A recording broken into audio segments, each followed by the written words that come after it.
आज पहला दिन होने के कारण हम थोड़ा लेट सभा शुरू कर पाए।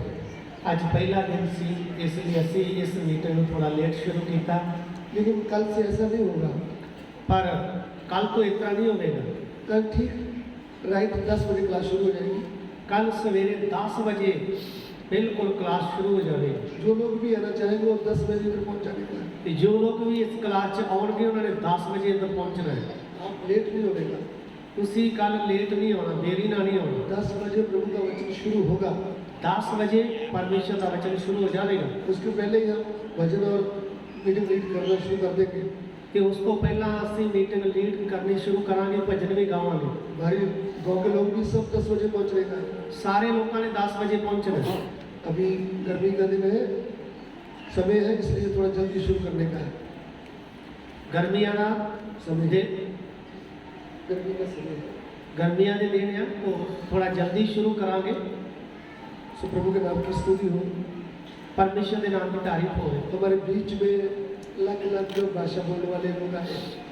ਹੁਣ ਸਾਡੇ ਵਿੱਚ ਕई ਪ੍ਰਕਾਰ ਦੀ ਭਾਸ਼ਾ ਬੋਲਣ ਵਾਲੇ ਲੋਕ ਆਏ ਹਨ, लेकिन हम खाली हिंदी और पंजाबी में ही प्रभु का वचन बांट रहे हैं। ਤੇ ਅਸੀਂ ਸਿਰਫ ਹਿੰਦੀ ਅਤੇ ਪੰਜਾਬੀ ਦੇ ਵਿੱਚ ਹੀ ਪਰਮੇਸ਼ਰ ਦਾ ਵਚਨ ਦੇ ਰਹੇ ਹਾਂ। इसमें भी अगर दिक्कत होगी तो ਅਗਰ ਇਹਦੇ ਵਿੱਚ ਸਮਝਣ ਦੀ ਮੁਸ਼ਕਲ ਹੋਵੇਗੀ ਤਾਂ गुजरात से कुछ भाई बहन लोग आए हैं। ਗੁਜਰਾਤ ਤੋਂ ਕੁਝ ਭੈਣਾਂ ਤੇ ਭਰਾ ਆਏ ਹਨ। उनको पंजाबी समझ में नहीं आता, ਉਹਨਾਂ ਨੂੰ ਪੰਜਾਬੀ ਸਮਝ ਨਹੀਂ ਆਉਂਦੀ, हिंदी थोड़ा समझ में आता है। ਹਿੰਦੀ ਉਹਨਾਂ ਨੂੰ ਸਮਝ ਥੋੜਾ ਆਉਂਦੀ ਹੈ। अगर ज़्यादा प्रॉब्लम हुई तो फिर हम देखेंगे उनके लिए क्या करना है। ਤੇ ਜੇਕਰ ਜ਼ਿਆਦਾ ਉਹਨਾਂ ਨੂੰ ਸਮਝਣ 'ਚ ਮੁਸ਼ਕਲ ਹੋਏਗੀ ਤੇ ਫਿਰ ਅਸੀਂ ਸੋਚਾਂਗੇ ਕੀ ਕਰਨਾ। लेकिन हमारी ये आपको निवेदन है कि यदि आप प्रार्थना करते बैठेंगे तो हिंदी आपको समझ में आएगा। ਤੇ ਸਾਡੀ ਤੁਹਾਡੇ ਕੇ ਬੇਨਤੀ ਹੈ ਕਿ ਜੇਕਰ ਤੁਸੀਂ ਪ੍ਰਾਰਥਨਾ ਕਰਦੇ ਹੋਏ ਬੈਠੋਗੇ ਤੇ ਜ਼ਰੂਰ ਤੁਹਾਨੂੰ ਵਚਨ ਸਮਝ 'ਚ ਆਵੇਗਾ, हिंदी आपको समझ में आएगा। ਹਿੰਦੀ ਤੁਹਾਨੂੰ ਸਮਝ 'ਚ ਆਵੇਗੀ। प्रभु के नाम की स्तुति हो। ਪਰਮੇਸ਼ਰ ਦੇ ਨਾਮ ਦੀ ਤਾਰੀਫ ਹੋਵੇ। चलिए हम प्रभु के वचन की ओर जाएंगे। ਆਓ ਅਸੀਂ ਪਰਮੇਸ਼ਰ ਦੇ ਵਚਨਾਂ ਨੂੰ ਸਿੱਖਣ ਵਾਸਤੇ ਜਾਵਾਂਗੇ। यहाँ पे हमने जो बैनर लगाया हुआ है, ਇੱਧਰ ਜੋ ਸਾਹਮਣੇ ਬੈਨਰ ਤੁਹਾਡੇ ਲੱਗਾ ਹੋਇਆ ਹੈ, वहाँ पे नहमीया की पुस्तक उसका एक अध्याय उसका 4 वचन लिखा हुआ है। ਉਧਰ ਨੇਮੀਆ ਦੀ ਕਿਤਾਬ ਉਸਦਾ ਇੱਕ ਅਧਿਆਇ ਉਸਦਾ 4 ਵਚਨ ਲਿਖ ਕੇ ਲਾਇਆ ਹੋਇਆ ਹੈ। नहमीया चैप्टर 1 वर्स 4। ਨੇਮੀਆ ਦੀ ਪੁਸਤਕ ਉਸਦਾ ਇੱਕ ਅਧਿਆਇ 4 ਵਚਨ। अभी हम पढ़ेंगे हिंदी में, पंजाबी में। ਹੁਣ ਅਸੀਂ ਹਿੰਦੀ ਵਿੱਚ ਤੇ ਪੰਜਾਬੀ ਵਿੱਚ ਪੜਾਂਗੇ। ਤਾਂ ਐਂ ਹੋਇਆ ਕਿ ਜਦ ਮੈਂ ਇਹ ਗੱਲਾਂ ਸੁਣੀਆਂ ਤਾਂ ਮੈਂ ਬੈਠ ਕੇ ਰੋਣ ਲੱਗ ਪਿਆ ਅਤੇ ਮੈਂ ਕਈ ਦਿਨਾਂ ਦੀ ਸੋਗ ਕੀਤਾ ਅਤੇ ਵਰਤ ਰੱਖਿਆ, ਨਾਲੇ ਆਕਾਸ਼ ਦੇ ਪਰਮੇਸ਼ਵਰ ਦੇ ਸਨਮੁਖ प्रार्थना की।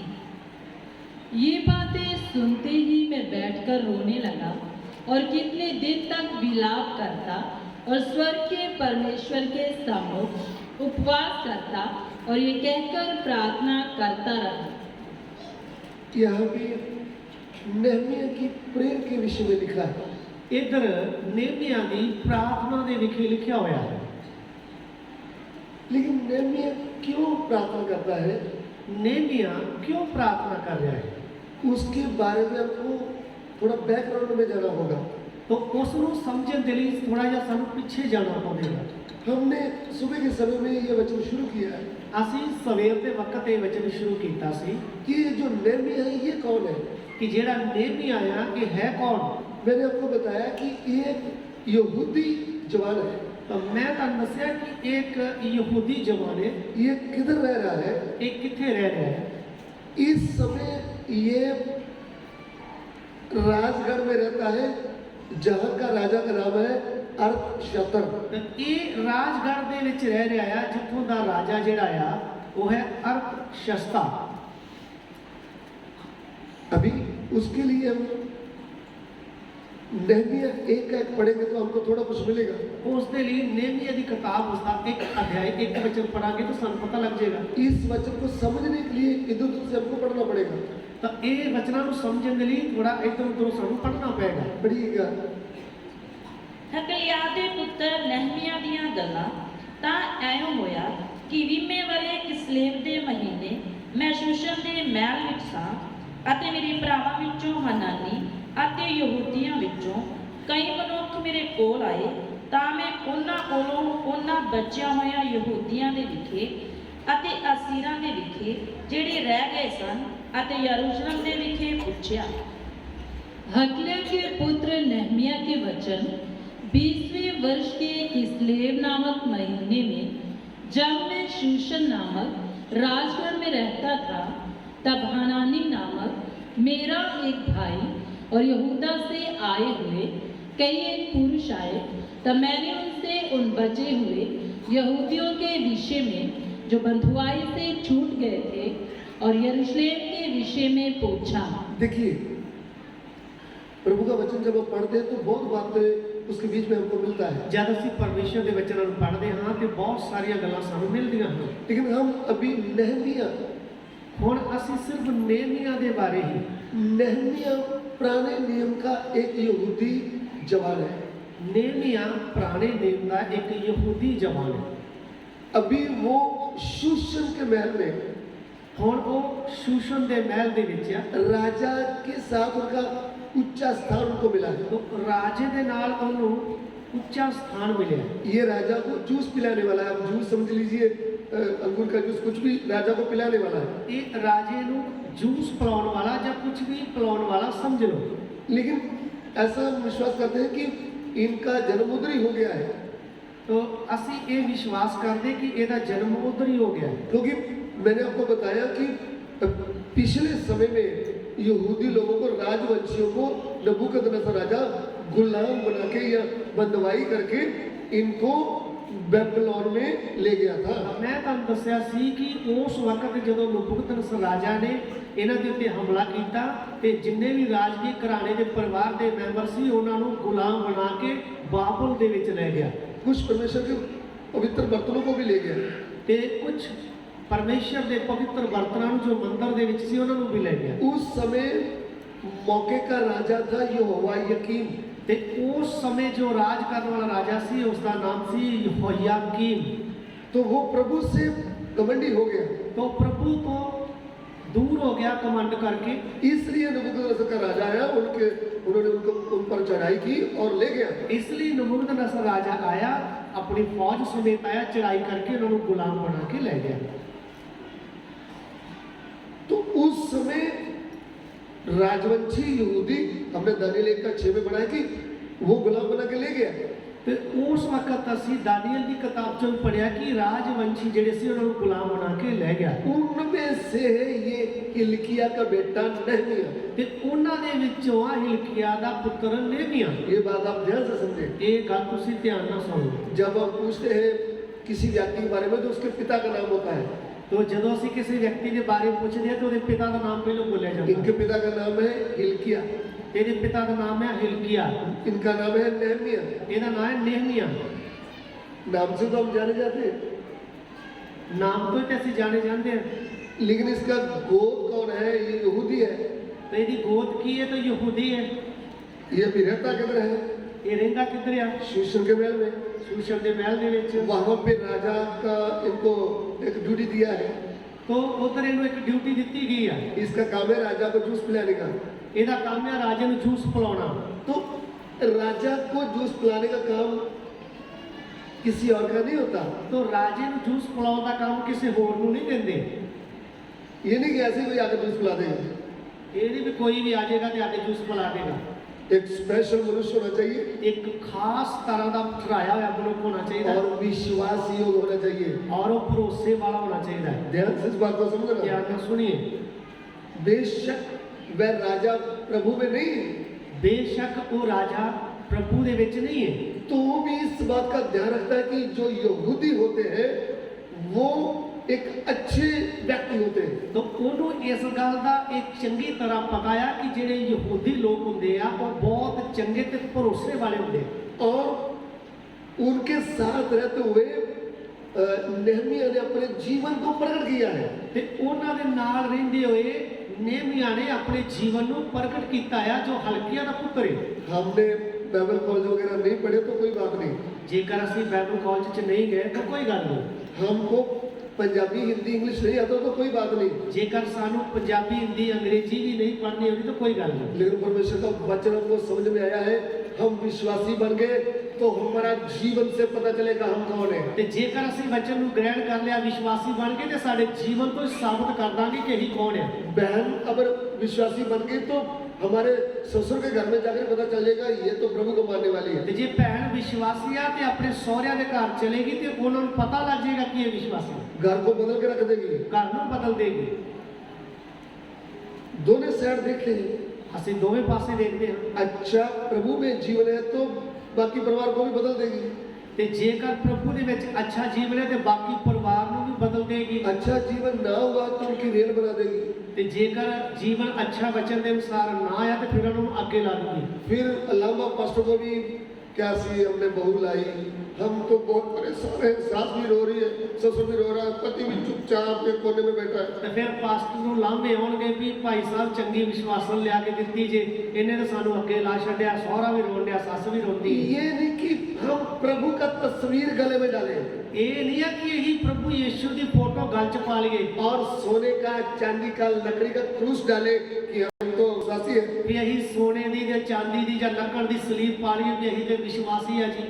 तुम्हारा पवित्र चाल चलन से लोग देखेंगे, परमेश्वर की महिमा करेंगे। ਤੁਹਾਡੇ ਪਵਿੱਤਰ ਚਾਲ ਚੱਲਣ ਤੋਂ ਹੀ ਲੋਕ ਵੇਖ ਕੇ ਤੇ ਪਰਮੇਸ਼ਰ ਦੀ ਮਹਿਮਾ ਕਰਨਗੇ। आपका चाल चलन कैसा है उसमें परमेश्वर परख करने का समय है। ਤੁਹਾਡਾ ਜੀਵਨ ਤੇ ਚਾਲ ਚੱਲ ਕਿਸ ਤਰ੍ਹਾਂ ਦਾ ਪਰਮੇਸ਼ਰ ਦੀ ਪਰਖ ਕਰ ਲੈਣਗੇ। ये नहीं कि मैं प्रभु का वचन सीखूं, बाइबल स्कूल में जाऊं, 10 साल सीखने के बाद फिर मैं जीवन दिखाऊं। ਇਹ ਨਹੀਂ ਹੈ ਕਿ ਮੈਂ ਬਾਈਬਲ ਕਾਲ ਦੇ ਵਿੱਚ ਪਹਿਲਾਂ ਜਾਵਾਂ ਤੇ ਵਚਨ ਸਿੱਖਾਂ, 10 ਸਾਲ ਦੇ ਬਾਅਦ ਆਪਣਾ ਜੀਵਨ ਵਿਖਾਵਾਂ। जब से प्यारा यीशु आया मेरा जीवन बदल गया। जब से प्यारा यीशु आया मेरा जीवन ही बदल गया। प्रभु यीशु अंदर आया तो जीवन परिवर्तन होता है। प्रभु यीशु मसीह जब अंदर आਉਂਦਾ ਤਾਂ ਸਾਡਾ ਜੀਵਨ ਬਦਲ ਜਾਂਦਾ ਹੈ। उद्धार है क्या?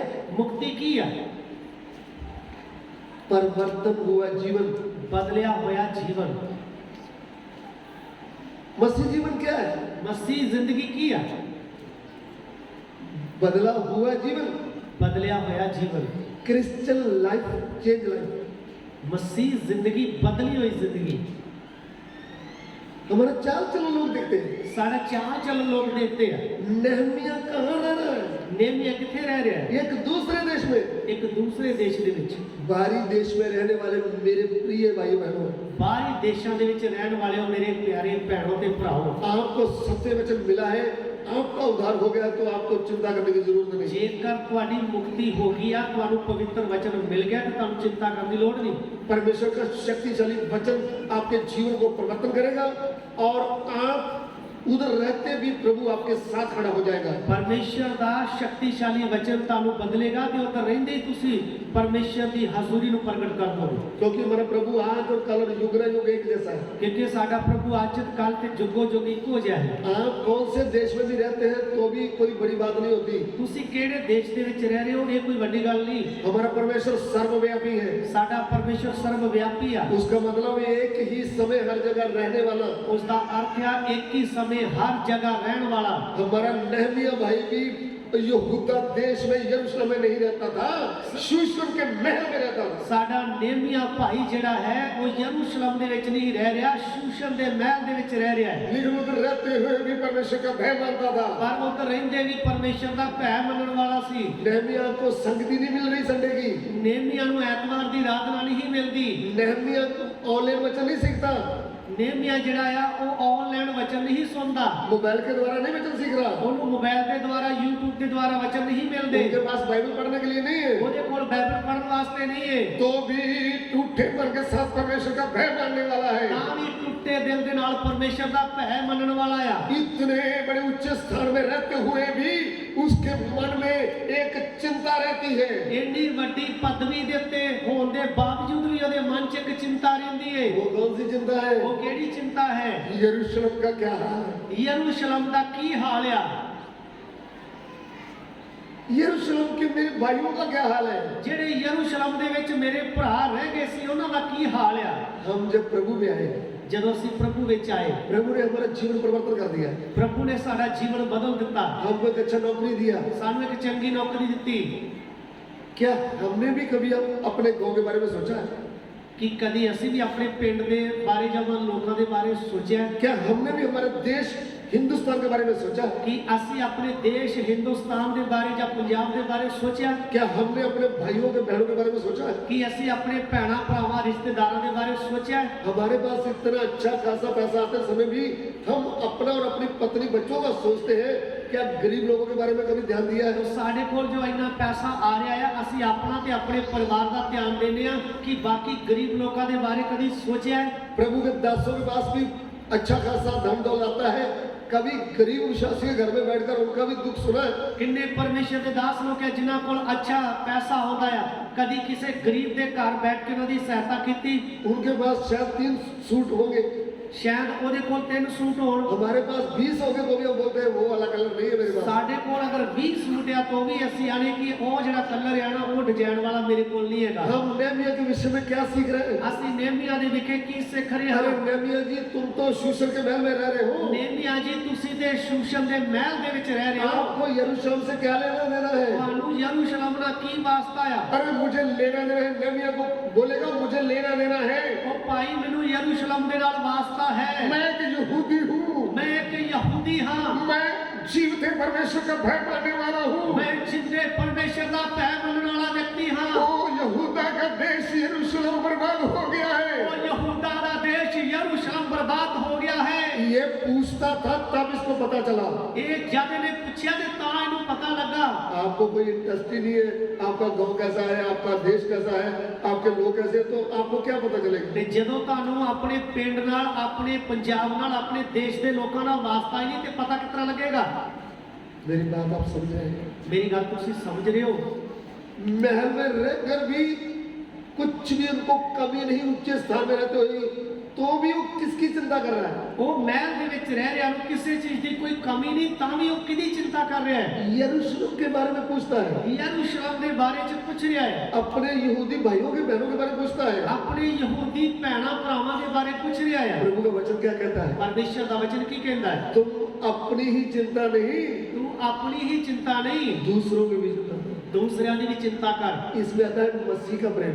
ਇਹਦੇ ਵਿੱਚ ਆਉਂਦਾ ਜੇ ਮਸੀਹ ਦਾ ਪ੍ਰੇਮ। मसीह का प्रेम है तो हम उन दुखियों की, गरीबों की, परेशानों की भी चिंता करेंगे। ਤੇ ਜੇਕਰ ਮਸੀਹ ਦਾ ਪ੍ਰੇਮ ਸਾਡੇ ਅੰਦਰ ਹੈ ਤੇ ਅਸੀਂ ਦੁਖੀ ਵਿਚਾਰਾਂ ਦੀ ਵੀ ਚਿੰਤਾ ਕਰਾਂਗੇ।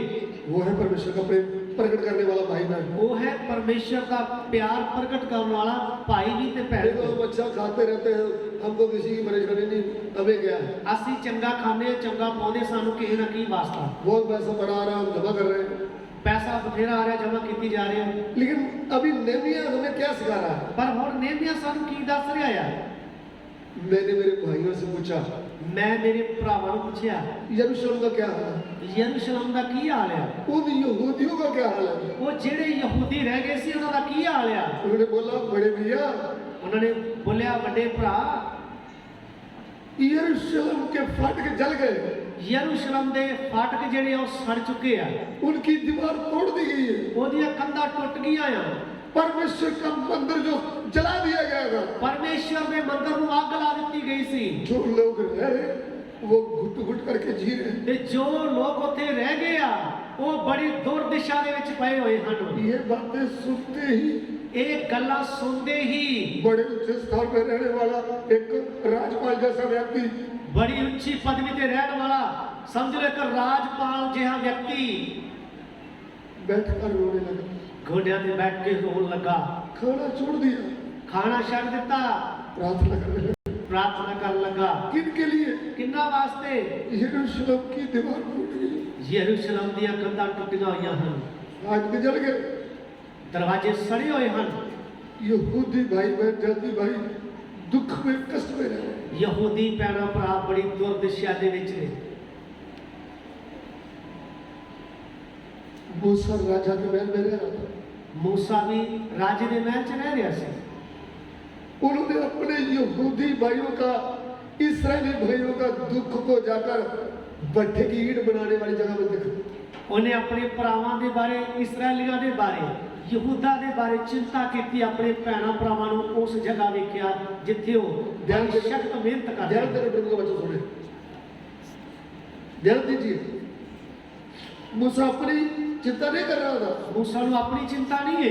मूसा राजा के महल में था, मूसा तो राजे ਦੇ ਮਹਿਲ 'ਚ ਆ। कितना अच्छा खाना, अच्छा पी रहा, खुशी से रह रहा था, कितना अच्छा खान पीन कपड़ा, वो तो खुशी ना रह रहा सी। फिर भी चिंता किसी का नहीं, फिर भी ये चिंता किहदी करता है? अपने लोगों को। अपने लोकां दी।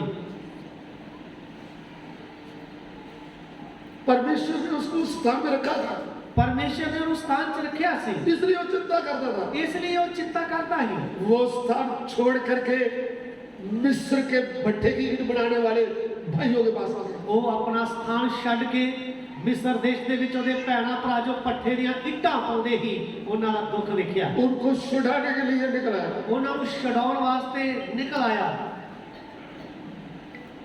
परमेश्वर स्वर्ग में सिंहासन में बैठा था, परमेश्वर स्वर्ग ਦੇ ਵਿੱਚ ਸਿੰਘਾਸਨ ਤੇ ਬੈਠਾ ਹੈ। स्वर्ग का सिंहासन छोड़ करके फिर एक पर्वत में आ गया। स्वर्ग ਦਾ ਸਿੰਘਾਸਨ ਛੱਡ ਕੇ ਹੋਰੇ ਪਹਾੜ ਤੇ ਉੱਤਰ ਆਇਆ। मूसा को क्या बोला? मूसा ਨੂੰ ਕੀ ਆਖਿਆ?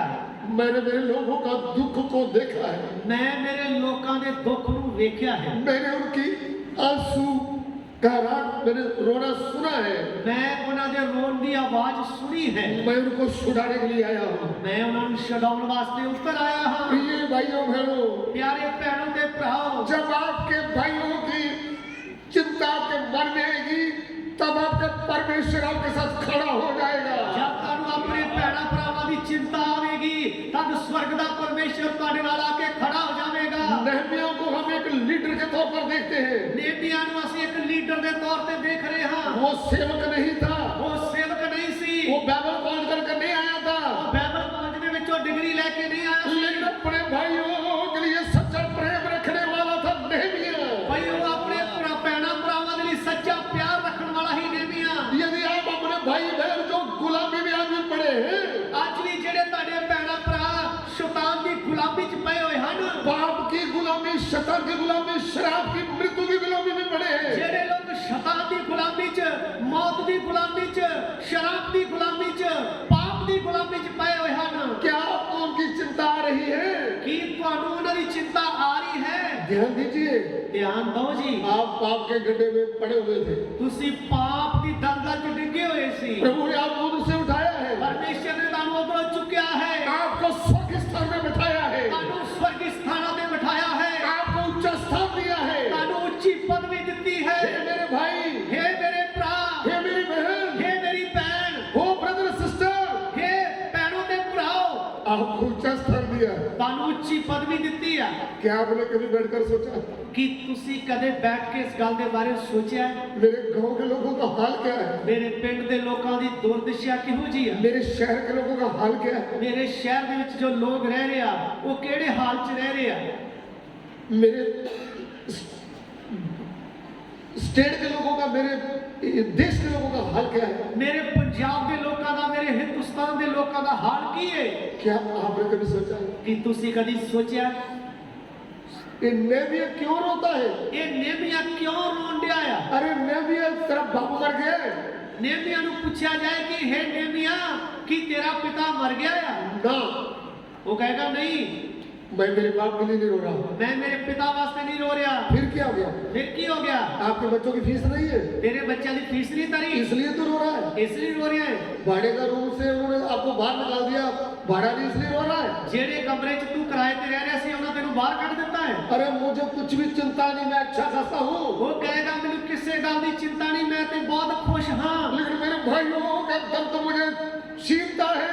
ਕਿਉਂਕਿ ਮੇਰੇ ਭਰਾਵਾਂ ਦਾ ਦਰਦ ਮੈਨੂੰ ਆ ਕੇ ਚਿੰਤਾ ਦਿੰਦਾ ਹੈ। इस वर्तमान काल में आपके पड़ोस में लोग विचार में, नशे में, मूर्ति पूजा में मर रहे हैं। ਇਸ ਵਕਤ ਵਿਸ਼ਵਾਸੀ ਲੋਗੋ ਤੁਹਾਡੇ ਆਸ-ਪਾਸ, ਤੁਹਾਡੇ ਭੈਣ ਭਰਾ ਮੂਰਤੀ ਪੂਜਾ ਦੇ ਵਿੱਚ ਮਰ ਰਹੇ ਹਨ। आप क्या बोलते हैं? ਤੁਸੀਂ ਕੀ ਕਹਿੰਦੇ ਹੋ? हमारा थोड़ी काम है, ਉਹ ਸਾਡਾ ਕੰਮ ਥੋੜੀ, वो तो पास्टरों का काम है। ਉਹ ਤਾਂ ਪਾਸਟਰਾਂ ਦਾ ਕੰਮ मैं ਹੈ। आपसे पूछता हूँ, मैं भी पास्टर था, ਮੈਂ ਤੁਹਾਨੂੰ ਇਹ ਸਵਾਲ ਪੁੱਛਦਾ, ਨੇਮੀਆ ਪਾਸਟਰ ਸੀ? क्या नहमिया सबको छोड़ करके सेवा के लिए आया था? ਕਿ ਨੇਮੀਆ ਸਭ ਕੁਝ ਛੱਡ ਕੇ ਸੇਵਾ ਲਈ ਆ ਗਿਆ ਸੀ? या जॉब करते हुए भी मन में आग लगा है? ਜਾਂ ਉਹ ਨੌਕਰੀ ਕਰਦੇ ਹੋਏ ਵੀ ਉਹਦੇ ਮਨ 'ਚ ਇੱਕ ਅੱਗ ਬਲਦੀ ਆ? आपके अंदर प्रभु का सही वचन का बीज आया है तो ਜੇਕਰ ਤੁਹਾਡੇ ਅੰਦਰ ਪਰਮੇਸ਼ਰ ਦੇ ਵਚਨ ਦਾ ਸਹੀ ਬੀਜ ਆਇਆ ਹੈ ਤਾਂ आप अपने घर में रहकर ही अपने जीवन के द्वारा मम्मी पापा के सामने जीवित परमेश्वर को प्रकट कर दो। ਆਪ ਆਪਣੇ ਘਰ 'ਚ ਰਹਿ ਕੇ ਹੀ ਆਪਣੇ ਮਾਤਾ ਪਿਤਾ ਦੇ ਸਾਹਮਣੇ ਆਪਣੇ ਜੀਵਨ ਦੇ ਦੁਆਰਾ ਸੱਚੇ ਜਿਉਂਦੇ ਪਰਮੇਸ਼ਰ ਨੂੰ ਪ੍ਰਗਟ ਕਰ ਦੋ। आप अपनी ऑफिस में रहकर अपने स्वामियों के सामने जो प्रभु को नहीं जानते, प्रभु को प्रकट कर दो। आप अपने दफ्तर च रह के ही अपने मालका के सामने अपने जीवन के द्वारा अपने परमेश्वर को प्रकट कर दो। आप अपने कॉलेज में, हॉस्पिटल में किधर भी रह रहे हो, आप उधर यीशु प्रकट करने के लिए आपको बुलाया है। तुसी हॉस्पिटल दे विच रह रहे हो, कॉलेज दे विच रह रहे हो, अपने जीवन के द्वारा यीशु मसीह को प्रकट कर सकते हो। नेहमिया के बारे में हमको क्या सीख मिलती है? नेहमिया के बारे सानू की सिखली मिलती है? नेहमिया बड़ा पास्टर नहीं है। नेहमिया बहुत बड़ा पास्टर नहीं सी। नेहमिया पास्टर का बेटा भी नहीं है। नेहमिया पास्टर का बेटा भी नहीं। नेहमिया एक आम व्यक्ति है। नेहमिया एक आम व्यक्ति है। चुने हुए विश्वासी भाई बहनों, हे चुने हुए विश्वासी बहनों ने भराओ, आप कर क्या रहे हैं? तुसी कर की रहे हो? क्या इधर में डिग्री की बात आती है कि इधर डिग्री की गल आती है या रोने की बात आती है? या इधर रोन की गल आती है? जब उन्होंने सुना, जब उन्होंने सुनिया किसके विषय में? किन्ना ने लिखे? यरूशलेम के विषय में। यरूशलेम ने लिखे। यरूशलेम यहूदा की राजधानी है। यरूशलेम यहूदा की राजधानी है। वो दीवार टूट गई, दीवार टूटी हुई है, शहर अपना बर्बाद हो गई है, शहर टूटा होया है, फाटक जले हुए, फाटक सड़े हुए हैं। परमेश्वर का मंदिर जला दिया गया था। परमेश्वर ने मंदिर को आग ला दी सी। उसके पहले एजरा और एक टीम, मैंने आपको बताया, मंदिर बनाने आए थे। मैं तुहानू पहला दस्या कि एजरा अते उसदे नाल दे साथी पहला आए सी। मंदिर तो बन गया, मंदिर तो बन गया, लेकिन दीवार कहाँ है? पर कंध कित्थे है? उसकी सुरक्षा कहाँ है? ओदी राखी करने वाला कौन है? शहर पर किसके लिए होती थी? शहर दी जिहड़ी कंध हुंदी सी ओ कादे वास्ते हुंदी सी? आपने यरीहो की दीवार के बारे में सुना होगा। तुसी यरीहो दी कंध दे बारे सुनिया होएगा। अगर मजबूत देश रहना है तो उनकी शहर बना होती थी। ते जेकर वो देश मजबूत रहना है तो ਉਹਦੇ आस-पास शहर के आस-पास एक बहुत बड़ी कंध बनाई जाती सी। जब वही गिरा दी गई, जब कंध टूटी हुई है, जब फाटक जला दी गई, जब फाटक सड़े हुए आ, यरूशलेम मंदिर भी सुरक्षित नहीं है। तो यरूशलेम का जिहड़ा मंदिर आ वो भी सुरक्षित नहीं है। तब उनके मन में एक दुख लगा। तब ਉਹਦੇ मन 'ਚ एक दर्द आ रहा है। राजा के महल में बैठकर किधर की खबर सुन रहा है? राजे ने महल च रह के खबर किधर दी सुनता है? यरूशलेम की, यरूशलेम दी, यहूदी लोगों की। यहूदियों दी। तो खबर सुनते ऐसा नहीं बोला चलो भाई हम क्या कर सकते हैं। तो खबर सुन के ये नहीं आख्या चलो सानू की लगे यही और की कर सकते हैं। मर्दकई ने बोला, किसको बोला? अस्तर को। मार्दकई ने अस्तर को आख्या, हे अस्तर, हे अस्तर, तुमको प्रभु ने राज के महल में बिठाया है। तेनू परमेश्वर ने राजे के महल दे विच रानी बना के बिठाया है। अभी तेरे लोगों के लिए कुछ करने का समय आया है। हुण वक्त आ गया तू अपने लोगों के लिए कुछ कर। यदि तू कुछ नहीं किया तो सुन ले, जेकर तू कुछ ना कीता ते तू भी सुन ले, यहूदियों के लिए स्वर्ग से रास्ता खुल जाएगा। यहूदियों के लिए छुटकारा स्वर्ग तो आवेगा। लेकिन तेरा और तेरे पिता का क्या होगा, परिवार का? पर तेरा ते तेरे घराने का की होवेगा, याद रख। अभी समय है, हुण समा है जब तुझको प्रभु ने राजा के महल में पहुंचाया है। जब तेनू परमेश्वर ने राजे दे महल च रानी बना के वो पहुंचाया। मुझे सुनने वाले विश्वासी भाई बहनों, वो मेनू सुन वाले विश्वासी भैणों ते भराओ, आपको प्रभु ने स्वर्गीय स्थान में बिठाया है। तानू परमेश्वर ने स्वर्गीय स्थान च बिठाया है। आपके रिश्तेदार भाई बहन, आपके पड़ोसी नरकों के गड़े में गिरे हुए, ताडे रिश्तेदार भैण भरा, ताडे गवांढी पाप दी दलदल च डिगे हुए हैं। उनको खींच करके, उन्हों खिंच के उनको छुड़ाने का समय, उन्होंने छुड़ाउण दा समा। अभी आराम से बैठने का समय नहीं है। हुण बड़े आराम नाल बैठने का समा नहीं है। कैसे आप छुड़ा पाओगे? कितना छुड़ा सकोगे? नेहमिया रोने लगा। नेहमिया परमेश्वर के रोन लगा। वो नेहमिया की प्रार्थना जबरदस्त प्रार्थना है। नेहमिया की प्रार्थना बहुत शक्तिशाली प्रार्थना है। आजकल की प्रार्थना कैसी है? आजकल की प्रार्थना किस तरह दी है? 3-4 बार हालेलुया बोला, 3-4 बारी हालेलुया बोलिया, फिर नींद आ रहा है, फिर नींद आउंदी है, हालेलुया, फिर बासियां मार दे हालेलुया कहते। होगी प्रार्थना। होगी प्रार्थना। नेहमिया की प्रार्थना कैसी है? नेहमिया की प्रार्थना किहो जी है? वो यरूशलेम की खबर सुनते रोने लगा। वो यरूशलेम की खबर सुनदिया सारी गोड्या ते बैठ के रोन लगा। खाना छोड़ दिया, खाना छड़ दिता, उपवास ले लिया, वो व्रत च बैठ गया, परमेश्वर के आगे विनती करने लगा। परमेश्वर के बेनती तरले कर लगा, हे परमेश्वर, हे परमेश्वर, ऊंचा स्थान तो पहले मुझे मिला, ऊंची पदवी तो पहले ही मैंने मिली है।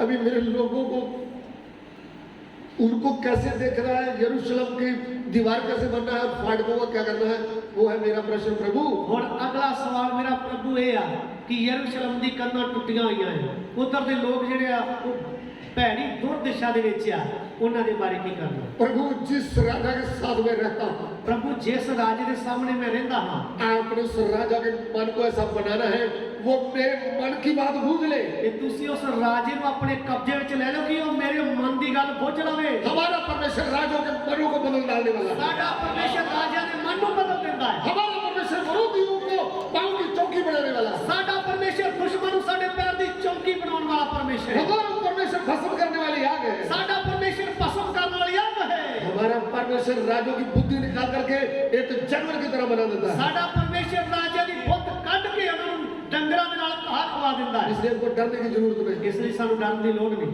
हम उससे प्रभु से डरना है, ਇਸ ਲਈ ਅਸੀਂ ਪਰਮੇਸ਼ਰ ਤੋਂ ਡਰਨਾ ਹੈ, मनुष्यों से नहीं। ਮਨੁੱਖਾਂ ਤੋਂ ਨਹੀਂ। उसके आगे अपने आप को नम्र बनाना। ਉਹਦੇ ਸਾਹਮਣੇ ਆਪਣੇ ਆਪ ਨੂੰ ਹਲੀਮ ਕਰ ਦਿਓ।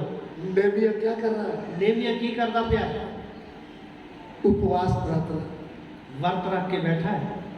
अभी वर्तमान काल में परमेश्वर का जो कलीसिया है वो है नया यरूशलेम। ਹੁਣ ਵਰਤਮਾਨ ਦੀ ਜਿਹੜੀ ਕਲੀਸਿਆ ਆ ਉਹ ਹੈ ਨਵਾਂ ਯਰੂਸ਼ਲਮ।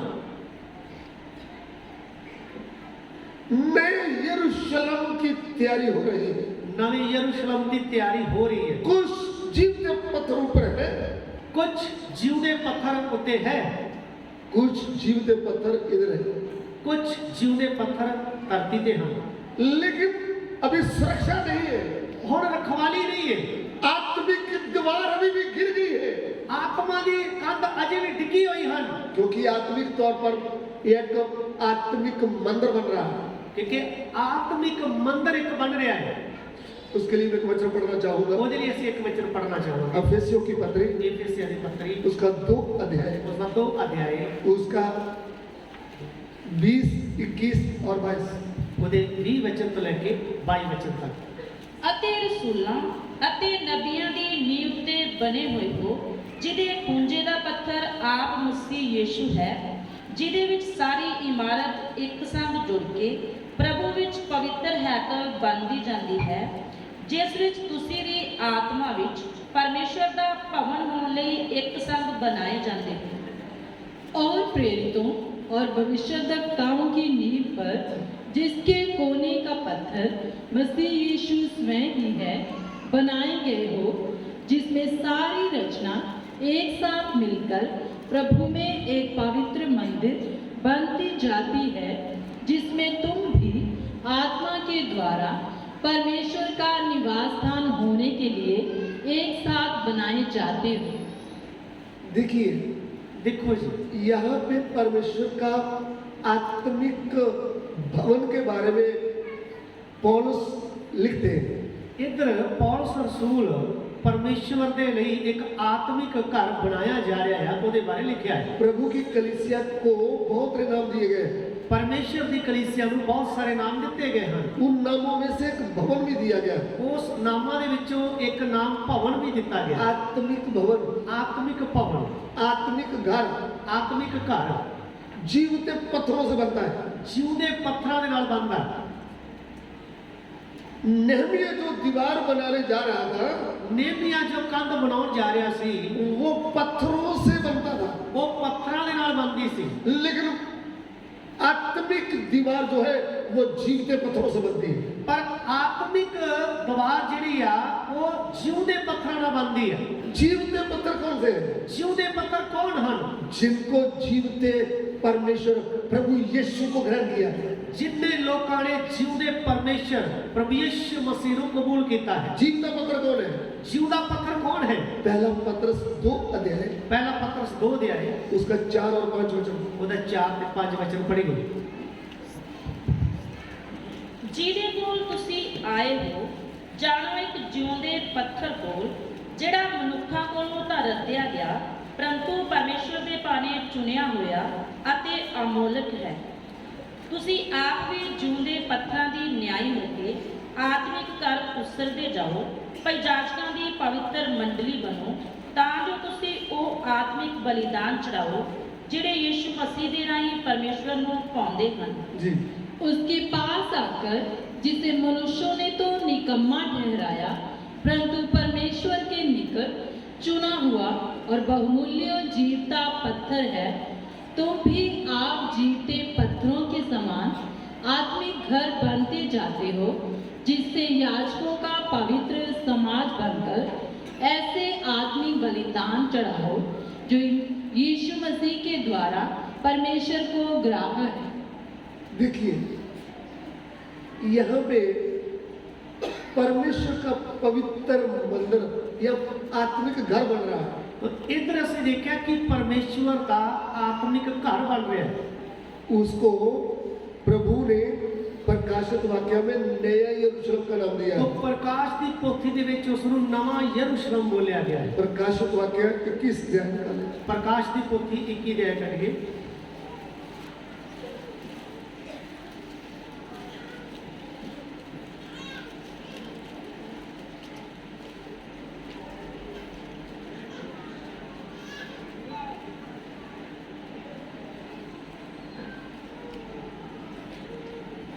इक्कीस का 12 और 13 पढ़िए।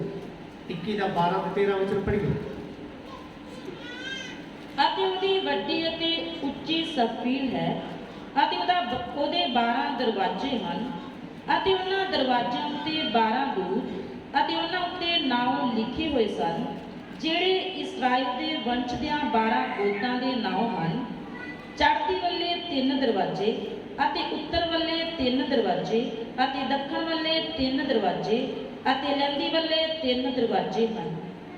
उसकी शहरपना बड़ी ऊंची थी और उसके 12 फाटक और फाटकों पर 12 स्वर्गदूत थे और उन फाटकों पर इस्राएलियों के 12 गोत्रों के नाम लिखे थे। पूर्व की ओर 3 फाटक, उत्तर की ओर 3 फाटक, दक्षिण की ओर 3 फाटक और पश्चिम की ओर 3 फाटक थे। अभी 21 का 1 में पढ़िएगा।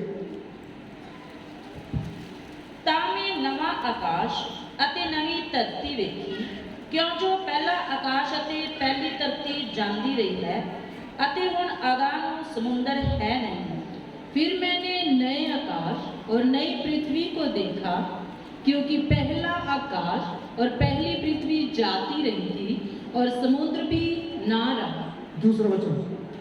ਅਤੇ ਮੈਂ ਪਵਿੱਤਰ ਨਗਰੀ ਨਵੀਂ ਯਰੂਸ਼ਲਮ ਨੂੰ ਐਵੇਂ ਤਿਆਰ ਕੀਤੀ ਹੋਈ, ਮਾਨੋ ਲਾੜੀ ਆਪਣੇ ਲਾੜੇ ਲਈ ਸ਼ਿੰਗਾਰੀ ਹੋਈ ਹੈ, ਪਰਮੇਸ਼ਵਰ ਦੇ ਕੋਲੋਂ ਆਕਾਸ਼ੋਂ ਉਤਰਦੇ ਨੂੰ ਵੇਖਿਆ। बस फिर हिंदी। फिर मैंने पवित्र नगर नए यरूशलेम को स्वर्ग से परमेश्वर के पास से उतरते देखा। बस नए यरूशलेम को देखा। ਨਵੇਂ ਯਰੂਸ਼ਲਮ ਨੂੰ ਵੇਖਿਆ। पुराना यरूशलेम, ਪੁਰਾਣਾ ਨਵਾਂ ਯਰੂਸ਼ਲਮ, नया यरूशलेम। ਨਵਾਂ ਯਰੂਸ਼ਲਮ। सो पुराना यरूशलेम जो है ਪੁਰਾਣਾ ਯਰੂਸ਼ਲਮ ਜਿਹੜਾ ਹੈ यहूदी लोगों का स्पेशल एक जगह है, ਯਹੂਦੀਆਂ ਦੀ ਇੱਕ ਖਾਸ ਜਗ੍ਹਾ ਹੈ। लेकिन नया यरूशलेम ਪਰ ਨਵਾਂ ਯਰੂਸ਼ਲਮ वो प्रभु के पवित्र लोगों को नाम दिया गया है। ਉਹ ਪਰਮੇਸ਼ਰ ਦੀ ਪਵਿੱਤਰ ਕਲੀਸਿਆ ਨੂੰ ਦੱਸਿਆ ਗਿਆ। पुराना यरूशलेम पत्थरों से बना हुआ, ਪੁਰਾਣਾ ਯਰੂਸ਼ਲਮ ਪੱਥਰਾਂ ਦੇ ਨਾਲ ਬਣਿਆ ਹੋਇਆ, लेकिन नया यरूशलेम ਪਰ ਨਵਾਂ ਯਰੂਸ਼ਲਮ जीवते पत्थरों से। ਜਿਉਂਦੇ ਪੱਥਰਾਂ ਦੇ ਨਾਲ। ध्यान से समझना, ਧਿਆਨ ਨਾਲ ਸੁਣੋ। जीवता पत्थर है प्रभु यीशु। ਜਿਉਂਦਾ ਪੱਥਰ ਹੈ ਪ੍ਰਭੂ ਯੀਸ਼ੂ। जीवते प्रभु यीशु को ग्रहण करने वाले भी जीवते पत्थर बन ਤੇ गए। ਜਿਨ੍ਹਾਂ ਨੇ ਜਿਉਂਦੇ ਪਰਮੇਸ਼ਰ ਪ੍ਰਭੂ ਯੀਸ਼ੂ ਮਸੀਹ ਨੂੰ ਕਬੂਲ ਕਰ ਲਿਆ, ਉਹ ਵੀ ਜਿਉਂਦੇ ਪੱਥਰ ਬਣ ਗਏ। इसलिए आज इस वर्तमान काल में ਇਸ ਲਈ ਅੱਜ ਵਰਤਮਾਨ ਸਮੇਂ ਦੇ ਵਿੱਚ आज भी आत्मिक दीवार बन रही है। ਅੱਜ ਵੀ ਆਤਮਿਕ ਕੰਧ ਬਣਦੀ ਜਾ ਰਹੀ ਹੈ। तो आत्मिक दीवार जो बन रही है, ਆਤਮਿਕ ਕੰਧ ਜੋ ਬਣਦੀ ਜਾ ਰਹੀ जो ਹੈ, नई यरूशलेम की दीवार बन रही है, ਜੋ ਨਵੇਂ ਯਰੂਸ਼ਲਮ ਦੀ ਕੰਧ ਹੈ, उसमें चुने हुए जीवते पत्थर लगे हुए हैं। ਉਹਦੇ ਵਿੱਚ ਚੁਣੇ ਹੋਏ ਜਿਉਂਦੇ ਪੱਥਰ ਲੱਗੇ ਹੋਏ ਹਨ। लेकिन ये दीवार कैसे गिर गई? ਪਰ ਇਹ ਕੰਧ ਕਿੱਦਾਂ ਢਹਿ ਪਈ? प्रभु यीशु मसीह को बिल्कुल हल्का करके प्रचार कर दिया। ਇਹ ਦੀਵਾਰ, ਇਹ ਕੰਧ ਡਿੱਗਣ ਦਾ ਕਾਰਨ ਕੀ ਹੋਇਆ ਕਿ ਪ੍ਰਭੂ ਯੀਸ਼ੂ ਮਸੀਹ ਦਾ ਜੋ ਵਚਨ ਸੀ ਉਸ ਨੂੰ ਮਿਲਾਵਟ ਕਰਕੇ ਸਿਖਾਇਆ ਗਿਆ। चंगाई आशीष प्रकट शरीर की बांट दिया। ਚੰਗੇ ਬਰਕਤਾਂ ਦੇ ਬਾਰੇ, ਭੂਤ ਕੱਢਣ ਦੇ ਬਾਰੇ ਹਲਕਾ ਕਰਕੇ ਦਿੱਤਾ। इसलिए भीड़ आ गई, ਇਸ ਲਈ ਭੀੜਾਂ ਦੇ ਭੀੜਾਂ ਇਕੱਠੇ ਹੋ ਗਏ। अलगता ही नहीं है, ਅਲੱਗਤਾ ਹੀ ਨਹੀਂ ਹੈਗੀ, पवित्रता ही नहीं है, ਪਵਿੱਤਰਤਾ ਹੀ ਵੀ ਨਹੀਂ, कुछ भी नहीं रहा। ਕੁਝ ਵੀ ਨਹੀਂ ਰਿਹਾ। इसलिए पहली सदी की कलीसिया की जो आत्मिक दीवार थी वो कितनी मजबूत थी। ਪਹਿਲੀ ਸਦੀ ਦੀ ਕਲੀਸਿया ਜੋ ਆਤਮਿਕ ਕੰਧ ਸੀ, ਉਹਨਾਂ ਦੀ ਤਾਕਤ ਕਿੰਨੀ ਸੀ। लोग बैठ रखते थे, कलीसिया में प्रवेश नहीं कर पाते थे, ਲੋਕ ਕਲੀਸਿया ਦੇ ਵਿੱਚ ਕਦਮ ਨਹੀਂ ਰੱਖਦੇ, ਡਰਦੇ, भय मानते थे। ਉਹਨਾਂ ਦੇ ਅੰਦਰ ਡਰ ਆ ਜਾਂਦਾ ਸੀ। उद्धार पाए लोग ही कलीसिया में आते थे, ਮੁਕਤੀ ਪਾਏ ਲੋਕ ਹੀ ਕਲੀਸਿया ਚਾਹੁੰਦੇ ਸੀ। लेकिन वो सच्चा उपदेश चले गया। ਉਹ ਸਹੀ ਤੇ ਸੱਚਾ ਉਪਦੇਸ਼ ਜਾਂਦਾ ਰਿਹਾ। यीशु मसीह का झंडा ऊंचा करने का काम रुक गया। ਯਿਸੂ ਮਸੀਹ ਦਾ ਝੰਡਾ ਜਿਹੜਾ ਉੱਚਾ ਕਰਨਾ ਸੀ, ਉਹ ਕੰਮ ਰੋਕ ਦਿੱਤਾ। अपना अपना झंडा लेकर के ऊंचा करना शुरू कर दिया। ਆਪੋ ਆਪਣਾ ਝੰਡਾ ਲੈ ਕੇ ਉੱਚਾ ਕਰਨਾ ਸ਼ੁਰੂ ਕਰ ਦਿੱਤਾ। इसलिए आत्मिक दीवार भी गिर गई, ਇਸ ਲਈ ਆਤਮਿਕ ਕੰਧ ਵੀ ਡਿੱਗ ਪਈ। कोई मजबूती है नहीं, ਹੁਣ ਕੋਈ ਮਜ਼ਬੂਤੀ ਹੈ ਨਹੀਂ। शैतान की शक्ति को कोई भय नहीं। ਸ਼ੈਤਾਨ ਦੀਆਂ ਸ਼ਕਤੀਆਂ ਨੂੰ ਕੋਈ ਡਰ नहीं। जो फाटक थे ਜੋ ਦਰਵਾਜ਼ੇ ਸੀ, वो अधिकार को बताते हैं। ਉਹ ਸਾਡੇ ਅਧਿਕਾਰ, ਕਲੀਸਿया ਦੇ ਅਧਿਕਾਰ ਨੂੰ ਦੱਸਦੇ ਹਨ। प्रभु की कलीसिया जब चलती थी, परमेश्वर बीच में वास करता था। ਜਦ ਜਦ ਪਰਮੇਸ਼ਰ ਦੀ ਕਲੀਸਿया ਅੱਗੇ ਵਧਦੀ ਸੀ, ਪਰਮੇਸ਼ਰ ਵਿੱਚ ਵਾਸ ਕਰਦਾ ਸੀ। लोगों के ऊपर भय बढ़ गया, ਲੋਕਾਂ ਦੇ ਉੱਤੇ ਡਰ ਪੈ ਗਿਆ। लेकिन आज भय कहाँ है? ਪਰ ਅੱਜ ਪਰਮੇਸ਼ਰ ਦਾ ਭੈ ਕਿੱਥੇ ਹੈ? परमेश्वर को हल्का करके दे दिया। ਪਰਮੇਸ਼ਰ ਨੂੰ ਵਚਨ ਤੋਂ ਹਲਕਾ ਕਰਕੇ, ਹੌਲਾ ਕਰਕੇ ਦੇਤਾ। इसलिए दीवार गिरी हुई है, ਇਸ ਲਈ ਉਪਦੇਸ਼ ਦੀ ਕੰਧ ਡਿੱਗੀ ਹੋਈ ਹੈ, टूटी हुई है दीवार। ਡਿੱਗੀ ਹੋਈ ਹੈ। आज प्रभु की कलीसिया में नेहमिया जैसे जलन वाले सेवक चाहिए। ਅੱਜ ਨੇਮੀਆ ਦੀ ਤਰ੍ਹਾਂ ਇਸ ਵਰਤਮਾਨ ਕਲੀਸਿया 'ਚ ਇੱਕ ਸੱਚੇ ਸੇਵਕ ਚਾਹੀਦੇ ਜੋ ਵਚਨ ਲੈ ਕੇ ਆਉਣ।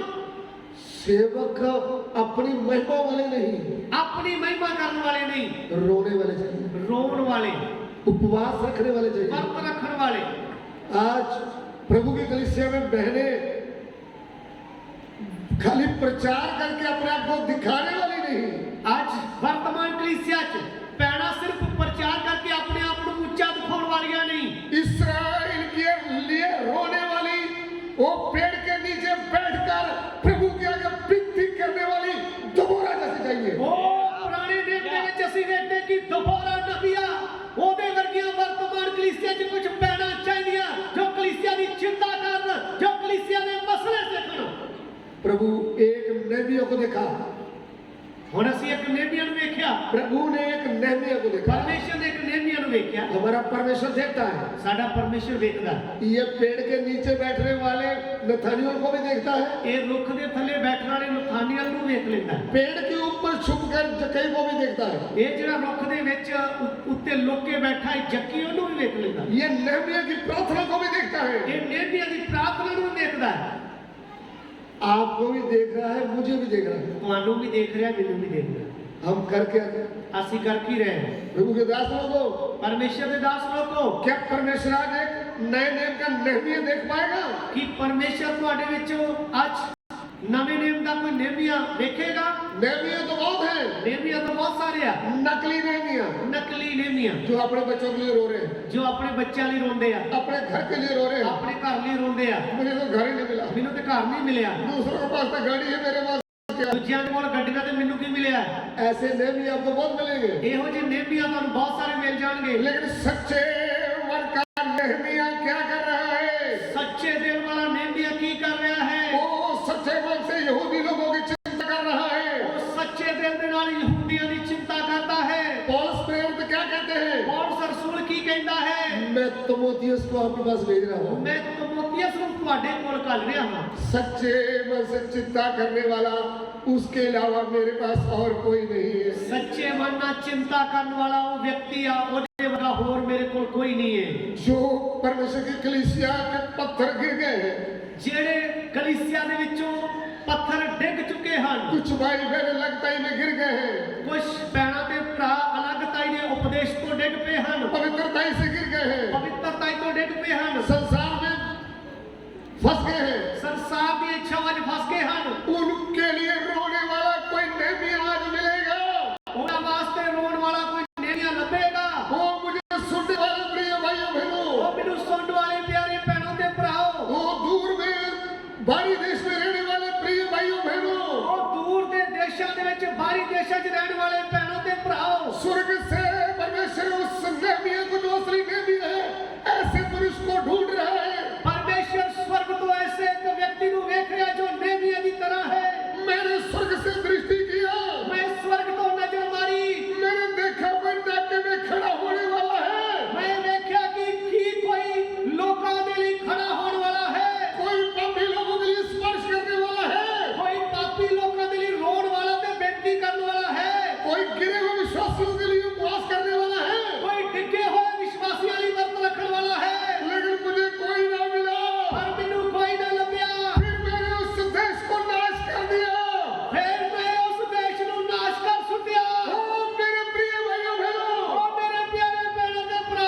आज का दिन कौन सा दिन है?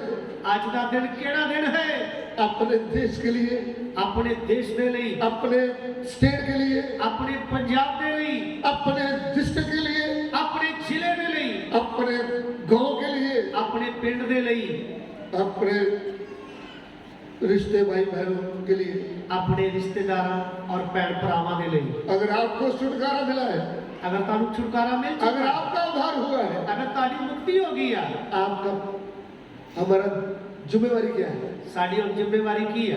नहमिया की तरह ਨੇਮੀਆ ਦੀ ਤਰ੍ਹਾਂ उनके लिए रोते प्रार्थना करें, ਉਹਨਾਂ ਲਈ ਰੋ ਰੋ ਕੇ ਪ੍ਰਾਰਥਨਾ उनके ਕਰੀਏ, लिए उपवास रखें, ਉਹਨਾਂ ਦੇ ਲਈ ਵਰਤ ਰੱਖੀਏ, तब प्रभु आपके साथ खड़ा होगा। ਤਦ ਪਰਮੇਸ਼ਰ ਤੁਹਾਡੇ ਨਾਲ ਖੜਾ ਹੋਵੇਗਾ। आइए हम सिर को झुकाएं, ਆਓ ਆਪਣੇ ਸਿਰਾਂ ਨੂੰ ਝੁਕਾਓ,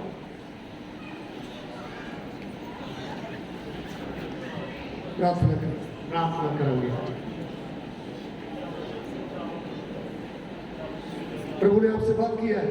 ਪਰਮੇਸ਼ਰ ਨੇ ਤੁਹਾਡੇ ਨਾਲ ਗੱਲਾਂ ਕੀਤੀਆਂ। नहमिया के जीवन से हमको सीखने को क्या मिला? ਨੇਮੀਆ ਦੇ ਜੀਵਨ ਤੋਂ ਤੁਹਾਨੂੰ ਕੀ ਸਿੱਖਣ ਲਈ ਮਿਲਿਆ? हम कितनी बार रोते हैं ਅਸੀਂ ਕਿੰਨੀ ਵਾਰ ਰੋਂਦੇ ਹਾਂ अपनी आवश्यकताओं के लिए, ਆਪਣੀਆਂ ਜ਼ਰੂਰਤਾਂ ਦੇ ਲਈ, अपने बोझ के लिए, ਆਪਣੇ ਬੋਝ ਦੇ ਲਈ, अपने धन दौलत के लिए। ਆਪਣੇ ਧਨ दौलत ਦੇ ਲਈ। नहमिया किसके लिए रो रहा है? ਨੇਮੀਆ ਕਿਹਦੇ ਲਈ ਰੋਂਦਾ ਹੈ? यहूदी भाइयों के लिए। ਯਹੂਦੀ ਭਰਾਵਾਂ ਦੇ ਲਈ। यरूशलेम की दीवार टूट गई, ਯਰੂਸ਼ਲਮ ਦੀ ਕੰਧ ਟੁੱਟੀ ਹੋਈ ਹੈ, फाटक जले हुए हैं। ਫਾਟਕ ਸੜੇ ਹੋਏ ਹਨ। प्रार्थना करें। ਪ੍ਰਾਰਥਨਾ आइए प्रार्थना करेंगे। सर्वशक्तिमान प्रभु धन्यवाद तारीफ करते हैं। आज पहले ही दिन प्रभु अपने वचन के द्वारा तुसी सानू आशीष दी, अपने वचन द्वारा जो साडी जरूरत सी प्रभु अपने दास के मुंह के अंदर वो वचन पाया कि किस प्रकार नहमिया एक उच्चे अहदे ते हुंदे हुए भी ओदे अंदर एक उदास मन, एक चिंता, एक बोझ आया कि यरूशलेम दी कंधां ढह चुकियां हैं, उन्होंने दरवाजे नूं अग ला दी गई है, यहोवा दा प्रताप उस जगह तो चला गया है। जदों दे अंदर एक बोझ आया, उन्हें उन्हें दोबारा बनाउण दे लई एक तैयारी दे विच परमेश्वर दे अगे प्रार्थना कीती, वर्त रखिया। उसे प्रकार जब तेरी कलीसिया दे विच तेरी महिमा जा रही है प्रभु, लोग लगता इनू छड्ड के रली मली भीड़ दे विच जा रहे हैं प्रभु, उस समय अपने छुड़े हुए लोगों के अंदर एक बोझ पा, उदास मन उत्पन्न कर, चिंता दे, ताकि दोबारा तो तेरी महिमा उस कलीसिया दे विच दिखाई दे सके। पिता प्रार्थना करदे प्रभु तुसी अपने वचनां द्वारा सबरां नूं आशीष दित्ती, अगे दे माहौल नूं तुहाडे जोरावर हत्थ विच सौंप दिंदे पिता। प्रार्थना प्रभु यीशु मसीह दे नाम विच मंगदे हां।